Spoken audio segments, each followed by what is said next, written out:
ሰላም ጤና ይስጥልኝ። እንደምን ቆይታችኋል? የተወደዳችሁና የተከበራችሁ አድማጮቻችን፣ በወንጀል የምርመራ ሥራዎች ላይ ትኩረት የሚያደርገው ፕሮግራማችን እነሆ ተጀምሯል። እስከ ፕሮግራማችን ፍጻሜ አብራችሁን እንድትቆዩ በአክብሮት እጋብዛለሁ። ለዛሬ የያዝነው የወንጀል ታሪካችን ርዕስ የደም ካሳ ይሰኛል።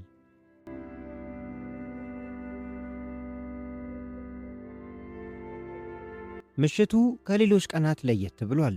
ከደጃፍ ቆመው አሻግረው ወደ ጨለማው የሚመለከቱት የእናት ዓይኖች በእንባና በጭንቀት ተሞልተዋል። አሁን ይመጣ ይሆን ወይስ አሁን ብቅ ሊሆን እያሉ የልባቸው ትርታ እየጨመረ ልጃቸው የወጣበትን ሰዓት ወደ ኋላ እየመለሱ ያሰላስላሉ። እንደ ዛሬው አምሽቶም አሳስቧቸውም አያውቅም። የነሐሴው ሰማይ ቀኑን ሙሉ አጥቁሮና አኩርፎ ውሎ አሁን ደግሞ የቁጣ መሣሪያውን ሊያወርድ ቋምጧል። አስፈሪው የነጎድጓድ ድምፅ ሰማዩን ለሁለት ከሚሰነጥቀው ብልጭታ ጋር ተዳምሮ የጨለማውን ግርማ ይበልጥ አጉልቶታል። ማካፋት የጀመረው ዝናብ ኃይሉን እየጨመረ ደጁን በውሃ አጥለቀለቀው።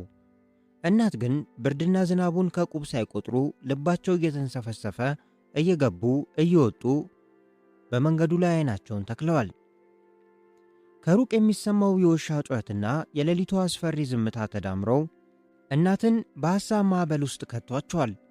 የምሽቷ ጨረቃ ከደመናው ጀርባ ብቅ እልም ትላለች። እናት የልጃቸውን ኮቴ ለማዳመጥ ጆሮአቸውን እንደጣሉ ናቸው። ግን አሁንም ብቸኛ ልጃቸው ብቅ አላለም። በዚህ አስፈሪ ጨለማ ውስጥ ቆመው ያ ብቸኛ ልጃቸው በዓይነ ሕሊናቸው ፊት ድቅን አለባቸው። እሱን እዚህ ለማድረስ ያዩት መከራ፣ ያፈሰሱት ወዝ፣ የከፈሉት የጉልበትና የዕድሜ መሥዋዕትነት ትዝ አላቸው። ያለ አባት ያለ አጋዥ ጎጆ አቁሞ ልጅ ማሳደግ ምንኛ ከባድ እንደነበር እነሱ ናቸው የሚያውቁት።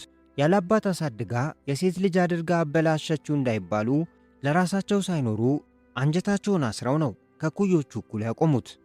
ልፋታቸው ምን አልቀረም፣ ያሰቡት እውን ሆኗል። ልጃቸው ለጉርምስና ቢደርስም እንደ ሌሎቹ ልጆች እዚህም እዛም የሚል አልኮልና ጫጫታ የሚወድ አልነበረም። ከልጅነቱ ጀምሮ ስርዓት የተላበሰ የሰውን አጥር የማይገፋ ሰው ቤት ማምሸት የማይወድ ጨዋ ሆኖ ነው ያደገው። እናት ይህን ሁሉ መልካም ስነ ምግባሩን ሲያስቡ የዛሬው መጥፋቱ ይበልጥ ግራ አጋባቸው። ምን አጋጥሞት ይሆን? ማንስ መንገድ አቋርጦት ይሆን? የሚሉ ጥያቄዎች ጭንቅላታቸውን አዞሩት። ዓይናቸውን ከመንገዱ ላይ ሳይነቅሉ ሌሊቱ ተጋምሶ የንጋት ጮራ ማቅላላት እስኪጀምር ድረስ ተስፋ ሳይቆርጡ በዚያው በደጃፉ ላይ ቆመው ጠበቁ። ድንገት ዝምታውን ሰንጥቆ ከወደ ጨለማው ጥግ የሰዎች ድምፅና የኮቴ ጫጫታ ወደ እሳቸው አቅጣጫ እየቀረበ መጣ። ቀኑ ነሐሴ 7 ቀን 2009 ዓ.ም ነው።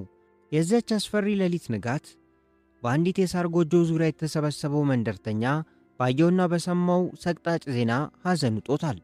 በስፍራው የተፈጸመው አሰቃቂ ድርጊት የብዙዎችን ልብ ሰብሯል። አብዛኞቹ ነዋሪዎች መሪር ሐዘናቸውን መግታት አቅቷቸው ደረታቸውን እየደቁ ያለቅሳሉ። ጥቂት የማይባሉ ደግሞ በድንጋጤ ራሳቸውን በእጃቸው ይዘው ወዲያና ወዲህ ይላሉ። ይህች የሳር ጎጆ ከገበያ ለሚመለሱ ሰዎች የጠላ መሸጫና የድካም ማስታገሻ ነበረች። ሁሌም ገዢና ሻጭ የሚተራመስባት፣ ባለጠላዎቹ ከሚቀዱላቸው እየተጎነጩ የልባቸውን የሚያወጉባት ደማቅ ስፍራ። ጀንበራ ዘቅዝቃ ገበያተኛው ወደ መጣበት እስኪመለስ ድረስ የብዙዎች ድካም ማሳረፊያ የነበረችው ይቺ ጎጆ ዛሬ ግን ገጽታዋ ተቀይሯል። የሳቅና የጨዋታ ድምፅ በለቅሶና በዋይታ ተተክቷል። በውስጧ የሚታየው እውነት ለተመልካች ሰቀቀን ሆኖ በርካቶችን እያስለቀሰ ነው። ወደ ኋላ መለስ ብለን ትላንት ምሽት የሆነውን እንመልከት። ጥቆማ ደርሷቸው በስፍራው የደረሱት ፖሊሶች የጎጆዋን በር ከፍተው ሲገቡ የገጠማቸው እውነት ልብን የሚያቆስል ነበር። የተባለው ጥቆማ እውነት መሆኑን አረጋገጡ።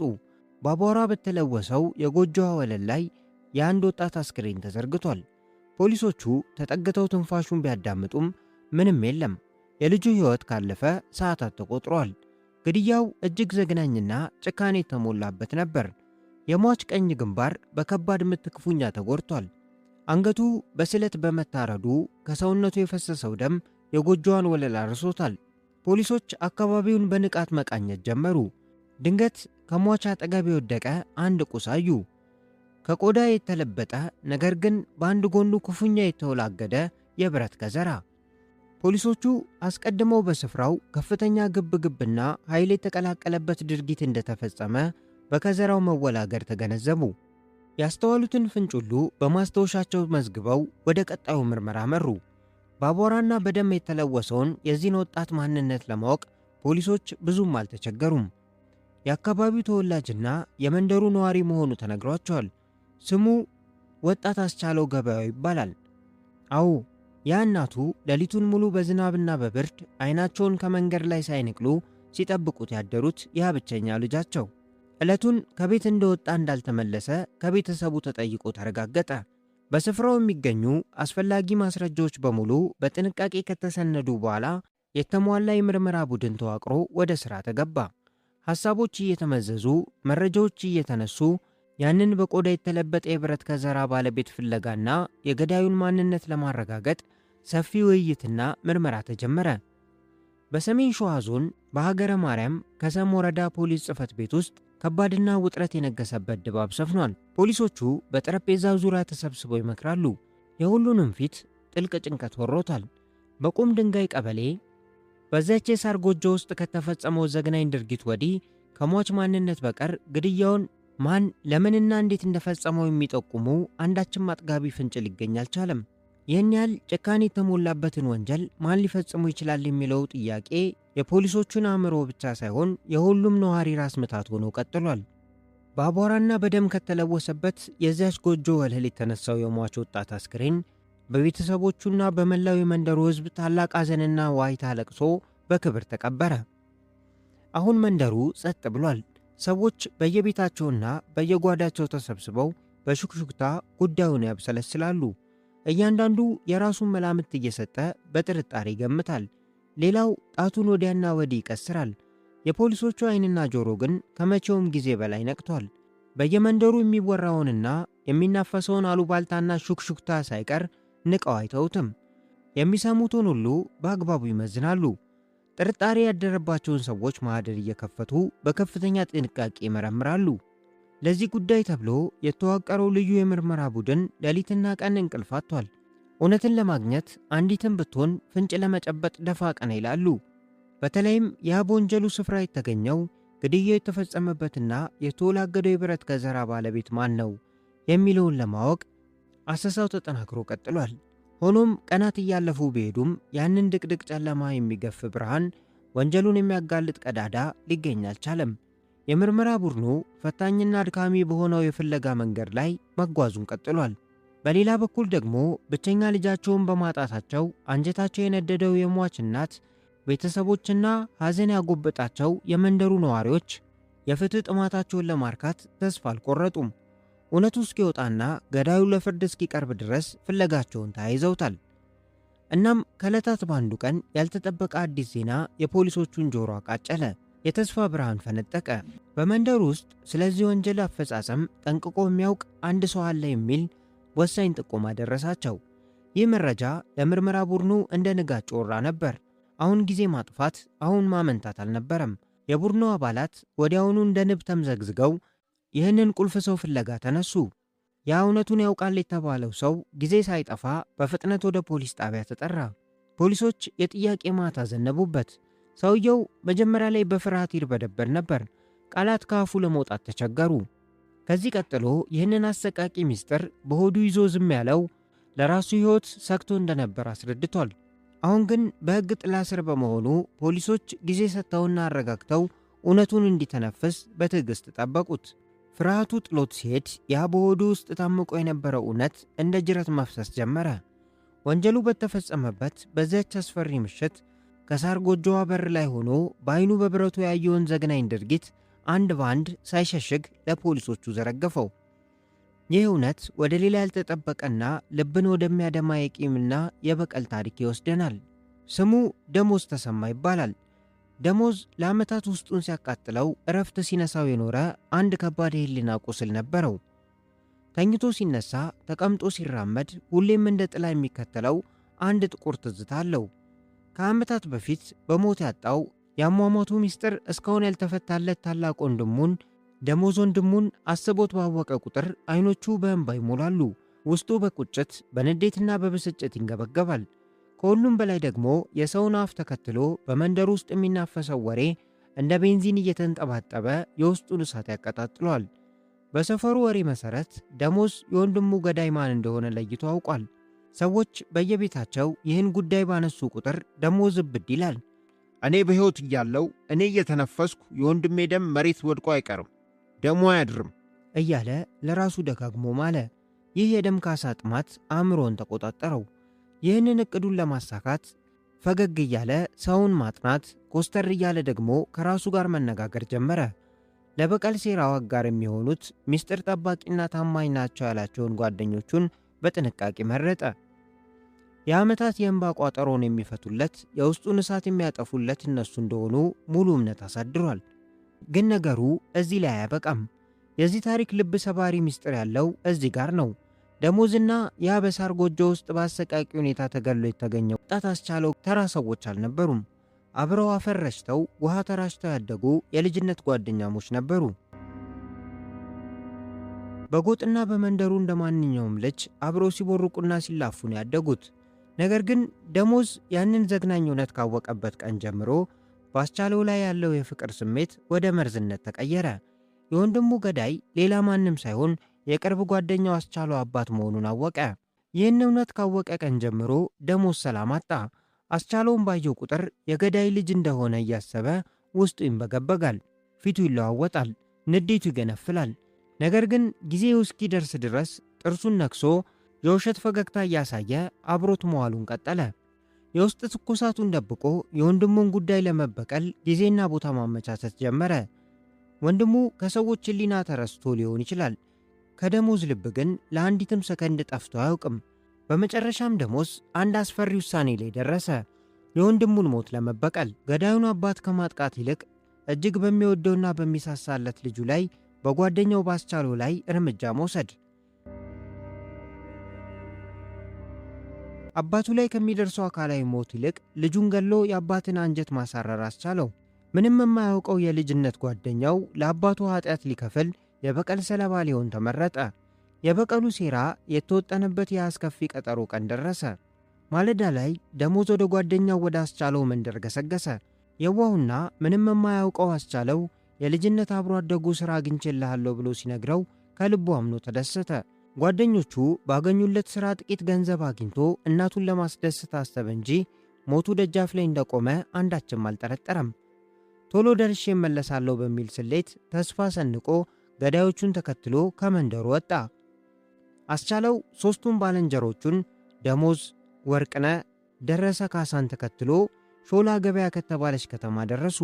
ዕቅዳቸውን ከዳር ለማድረስ ምቹ ሰዓት እስኪደርስ ድረስ በደሞዝ ጋባሽነት ቁርስ በሉ፣ ምሳ ተመገቡ። አብረው ሻይና ቡና እያሉ ሲጨዋወቱና ሲዝናኑ አሉ። የደሞዝና የጓደኞቹ የይስሙላ ፈገግታ ያንን የዋህ ወጣት ይበልጥ አዘናጋው። ከቀትር በኋላ ፀሐይ ኃይሏን ቀንሳ ወደ ማዘቅዘቋ ስታመራ ሦስቱ ገዳዮች በዓይናቸው ተግባቡ። የተመካከሩትን የሞት ድግስ ለመተግበር ጊዜው መድረሱን ተረዱና ወደ መንደራቸው መመለስ እንዳለባቸው ሐሳብ አቀረቡ። አስቻለው የተባለው ሥራ ዛሬ እንደማይሳካ ሲረዳ ሳይመሽ ከእናቱ ጉያ ለመድረስ አብሯቸው ጉዞ ጀመረ። ሾላ ገበያን ለቀው ወደ መንደራቸው ሲገሰግሱ ጊዜው እየመሸ ነበር። አራቱ ሰዎች ፊትና ኋላ ሆነው ይጓዛሉ። በጨዋታ መሃል ደሞዝ ወደ ኋላ ዞር እያለ ጓደኞቹን ወርቅነህና ደረሰ ካሳን በዓይኑ ይቃኛቸዋል። ሁለቱም ለድርጊቱ ዝግጁ መሆናቸውን በምልክት አረጋገጡለት። መንገደኞቹ ቁም ድንጋይ ከተባለው ስፍራ ሲደርሱ እዚያ ባሻገር በገበያ ቀን ጠላ የሚሸጥባት ያቺ የሳር ጎጆ ትታያለች። ሦስቱ ሰዎች ወደ ጎጆዋ ሲቃረቡ ሊያልፏት አልፈለጉም። ማረፍ እንዳለባቸው ተናገሩ። ምንም ያልጠረጠረውን አስቻለውን ከፊት አስቀድመው ተከታትለው ገቡ። ያስቻለው እግሮች ከአቧራማው የሳር ጎጆ ውስጥ ገብተው ገና ከመቆማቸው ያላሰበውና ያልጠበቀው ከባድ አደጋ ከኋላው መጣ። ከቀኝ ግንባሩ ላይ በብረት ከዘራ ከባድ ምት ሲያርፍበት በድንጋጤና በሕመም እየጮኸ መሬት ላይ ተዘረረ። አብሮ አደጎቹ ጓደኞቹ ይህን ያደርጋሉ ብሎ ማመን አልቻለም።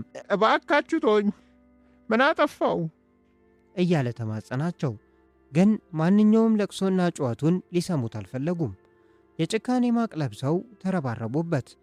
ደሞዝ ያ የልጅነት ጓደኛው የሟቹን እግሮች ጠፍሮ ያዘ። ወርቅነህ ደግሞ ፈጥኖ እጆቹን በማስተባበር ተጫነው። ይህ ሲሆን ካሳ የተባለው ሦስተኛው ጓደኛው በያዘው ስለታም ጩቤ ያስቻለውን አንገት መገዝገዝ ጀመረ። የሰላው ስለት ያረፈበት የወጣቱ አንገትም በደም ተንቦጫረቀ። ሕይወቱም በጓደኞቹ እጅ አለፈች። ባልንጀሮቹ የተወላገደውን የብረት ከዘራ እዚያው ትተው የገደሉትን ደም የነካ ጩቤ ይዘው እንደ በግ ያጋደሙትን የሟች አስክሬን በጎጆው ጥለው ከምሽቱ 1 ሰዓት ሲሆን ወደ ሾላ ገበያ ከተማ ተመልሰው ተሰወሩ። የሰው ደም ግን ደምቶ አይቀርም። ምስክሩ ለፖሊስ በሰጠው ወሳኝ ፍንጭ መሠረት በስፍራው የተገኘው ያ የብረት ከዘራ የካሳ መሆኑ ተረጋገጠ።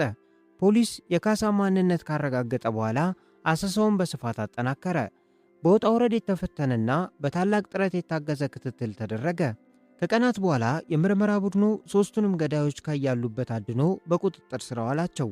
የዞኑን አቃቢ ሕግ ጨምሮ መላው የጸጥታና የፖሊስ አባላት በተለይም ዋና ኢንስፔክተር አለማየሁ ኃይሌና ሳጅን ሳህሉ አላየ የተሳተፉበት ይህ ውስብስብ የምርመራ ሂደት በአመርቂ ሁኔታ ተጠናቀቀ። በበቂ ማስረጃዎች የተሰነደው የክስ መዝገብም ወደ ዞኑ ከፍተኛ ፍርድ ቤት ተላለፈ። በዕለተ ቀጠሮው የሰሜን ሸዋ ዞን ከፍተኛ ፍርድ ቤት ችሎት በሰው ተሞልቷል። የሟች ቤተሰቦች፣ የመንደሩ ነዋሪዎችና በርካታ ታዳሚዎች የመጨረሻውን ውሳኔ ለመስማት ተገኝተዋል።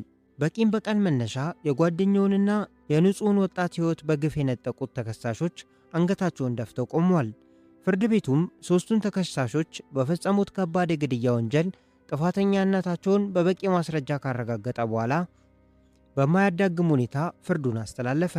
የወንጀሉን ጠንሳሽና አቀናባሪ የሆነው ደሞዝ አንደኛ ተከሳሽ በዕድሜ ልክ ጽኑ እስራት እንዲቀጣ ሲወሰን፣ ግብረ አበሮቹ የሆኑት ሁለተኛና ሦስተኛው ተከሳሽ ወርቅነህና ደረሰ ካሳ በ20ና በ23 ዓመት ጽኑ እስራት እንዲቀጡ የመጨረሻ ውሳኔውን አስተላለፈ።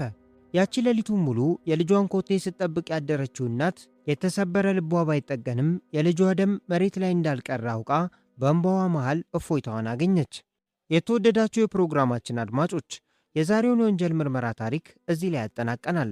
በቂምና በቀል ተጀምሮ የንጹሐን ሕይወት በመቅጠፍ ያበቃውን ይህን አሳዛኝ ክስተት አብረን ስንከታተል ቆይተናል። የፍትህ ሚዛን ገዳዮቹን ለሕግ ብታቀርብም የጠፋው የሰው ልጅ ሕይወት ግን እንደማይመለስ ይህ ታሪክ አስተምሮናል። በዚህ አጋጣሚ ለዚህ ውስብስብ የምርመራ ሂደት የላቀ ሚና ለተጫወቱት የጸጥታ አካላትና የፖሊስ አባላት ምስጋናችንን እናቀርባለን። እንዲሁም ታሪኩን ከጅምሩ እስከ ፍጻሜው በትዕግስትና በጥሞና ስትከታተሉ ለነበራችሁ ውድ አድማጮቻችን ከልብ የመነጨ ምስጋናችንን እናቀርባለን። የሰው ልጅ ሕይወት ከሁሉ በላይ ቅድማ የሚሰጠው መሆኑን እያስታወስን በሌላ ጊዜ በአዲስ የወንጀል ምርመራ ታሪክ እስክንገናኝ ድረስ ቸር ቆዩ።